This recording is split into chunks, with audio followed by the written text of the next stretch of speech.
Señor Sánchez Uliá, fíjese si respetamos la ley de tiempos de respuesta, que nos hemos opuesto a todos los ataques que desde su grupo parlamentario se le intentaron hacer en la pasada legislatura.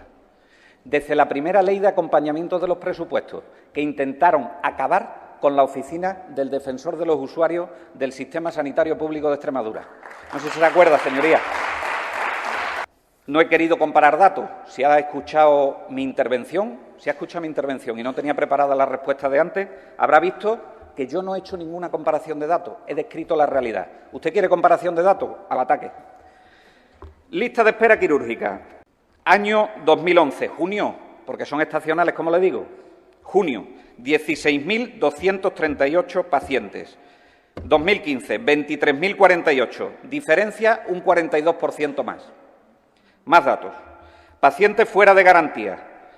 De 181 días a 365 días, una diferencia entre el primer semestre del año 2011 y el primer semestre del año 2015 de un 2.464%.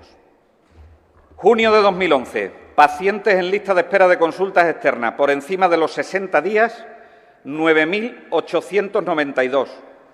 Lista de espera en 2015, junio, 15.939. Un 20% más, señoría. Pero es que los más de 90 días, un 17% más. Pacientes sin fecha asignada, un 400% más. Lista de espera de pruebas diagnósticos terapéuticas. En fin, un poco desagradable esto, créanme. Por encima de los 60 días. Junio de 2011, 977. Junio de 2015, 1.365, un 40% más. Por encima de 90 días, un 331% más. Señoría, lo que ha usted entresacado de las declaraciones de esa comisión de investigación que usted cita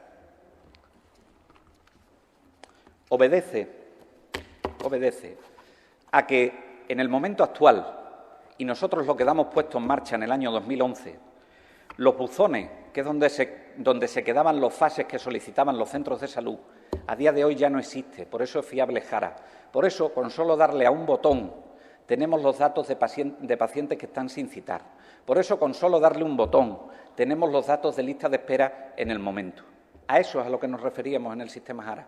¿Usted está de acuerdo en que trabajemos en conjunto en este tema? Aquí estamos. No he sido yo el que he querido hacer comparaciones. He traído una realidad y he traído la respuesta a esa realidad. Si usted quiere ir en ese barco, vamos. Si no quiere ir en ese barco, lo dice. Este Gobierno se va a preocupar y a ocupar permanentemente de las listas de espera. Se va a encargar que las listas de espera sean, como dice nuestro programa electoral y nuestro programa de Gobierno, razonables desde el punto de vista sanitario y social. Es nuestro compromiso. Es nuestro compromiso con la seguridad de los pacientes, es nuestro compromiso con la equidad y es nuestro compromiso con la cohesión social. Muchas gracias, señorías.